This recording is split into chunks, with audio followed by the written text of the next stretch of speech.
Halo keluarga Indonesia, apa kabar? Senang sekali saya Astia Dika bisa kembali menemani Anda di acara Kumpul Keluarga. Nah, keluarga Indonesia, saat kita mungkin bicara atau ngobrol dengan kolega, apalagi yang sama-sama punya balita atau batita nih, pasti topik yang paling hangat adalah tentang tumbuh kembang anak. Sudah sampai mana sih perkembangan anak masing-masing? Ini sering jadi satu perbincangan yang hangat pastinya. Dan yang paling sering lagi, biasanya mayoritas sudah bisa bicara belum ya balitanya? Nah, ini kadang-kadang mungkin kita enggan untuk membicarakannya sudah sampai mana perkembangan anak kita, tapi harus menerima juga ternyata kalau misalnya ada perkembangan yang sedikit lambat nih, terutama mungkin tahapan bicaranya atau yang lebih akrab disapa dengan speech delay. Nah, hari ini yang akan kita bahas bersama psikolog kita ada Anti Jovita. Kita sapa dulu ya. Halo Anti, apa kabar? Halo Dika, puji Tuhan, alhamdulillah baik kabar saya. Dika gimana kabarnya? Aku baik. Anti, hari ini adalah topik yang mungkin sebagian ibu-ibu ini jadi satu perbincangan yang hangat saat ketemu mungkin atau ngobrol dengan koleganya lagi atau temannya lagi. Ya, tumbuh kembang anaknya sudah sampai mana? Udah bisa bicara belum? Udah bisa berjalan belum? Sebenarnya kalau kita lihat ini satu pertanyaan yang bisa jadi menyenangkan kalau memang perkembangannya sesuai tahapan, tapi bisa jadi kurang nyaman saat mungkin anak kita tidak sesuai perkembangannya, begitu ya. Betul. Kalau kita lihat secara general dulu, sebelum masuk ke speech delay, di tahapan mana orang tua harus mulai sadar, oh anak saya sedikit lambat nih perkembangannya, itu mulai dari mana gitu. Nanti mungkin untuk masalah bicara sendiri di usia berapa sih anak harusnya sudah mulai bicara, mulai menggunakan kata-kata tertentu begitu? Ya. Jadi yang dikatakan Dika tadi benar bahwa memang perkembangan bicara ini adalah perkembangan yang kompleks terjadi pada seorang anak ya. Nah, kita lihat dulu speech delay itu apa sih? Speech delay adalah hambatan seorang anak untuk berbicara dan berbahasa.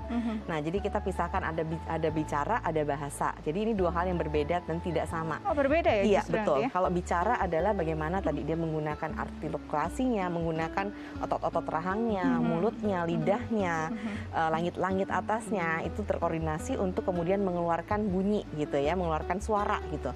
Tapi kalau bahasa adalah bagaimana anak itu mengekspresikan apa yang dia pahami ke dalam suatu bentuk misalnya kata ataupun kalimat seperti itu.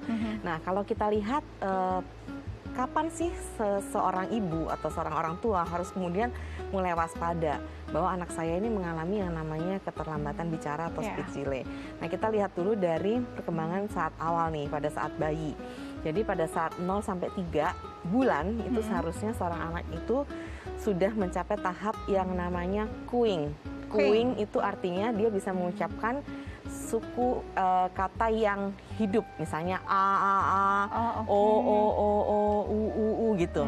Gitu. Huruf vokal begitu ya. Huruf vokal, betul. Jadi dia bisa mengucapkan huruf vokal. Itu namanya cooing. Itu 0 tadi sampai usia 3 0 bulan. sampai 3 bulan. Betul.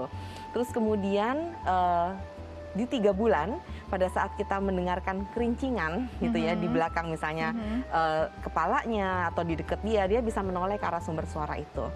Nah, kenapa seperti itu? Kenapa perlu ada tanda dalam bentuk pendengaran? Karena pada saat berbicara itu kan menggunakan otak, mulut, dan pendengaran atau telinga. Jadi makanya 3 hal ini harus selalu dicek. Nah, berikutnya adalah di usia 3 sampai 6 bulan itu anak di usia 6 bulan itu harus bisa yang namanya tadi kan cooing ya, sekarang babbling. Babbling itu suku kata. Kalau tadi kan berupa huruf vokal atau huruf hidup a, i, u, u gitu ya. Kalau ini adalah suku kata, misalnya babah, mama, dada, itu di usia 6 bulan. Nah, kemudian kita lihat lagi di usia 9 sampai 12 bulan itu anak bisa mengucapkan satu kata yang jelas. Gitu, misalnya mama, papa, dada gitu. Disertai juga dengan ekspresi dan juga gerakan tubuhnya. Dan dia juga bisa memahami, misalnya pada saat orang tua memanggil namanya, dia bisa menoleh ke arah namanya karena dia sudah tahu bahwa itu namanya. Kemudian pada saat kita memberikan clue-clue dalam hal yang memang biasa dia lihat, misalnya dada, dia bisa membalas juga dengan dada, bisa menunjuk. Nah, ini kalau anak-anak tidak bisa menunjuk apa yang dia inginkan, atau kita kemudian menunjuk ke arah suatu benda dan kemudian dia tidak ngeh bahwa kita menunjuk gitu ya. Nah, itu bisa kita katakan sudah mulai ada tanda-tanda red flag. Red flag itu artinya tanda di mana kita perlu menyadari bahwa anak kita sepertinya ada hambatan dalam tadi speech delay atau keterlambatan berbicara. Itu yang terjadi di sebelum 1 tahun. Sebelum 1 tahun, dari tadi 0 sampai 12 bulan begitu ya. Betul. Nanti. Nah, Jadi setelah itu kalau kita mau lanjutkan lagi, batas benar-benar di usia 2 tahun. 2 Karena tahun.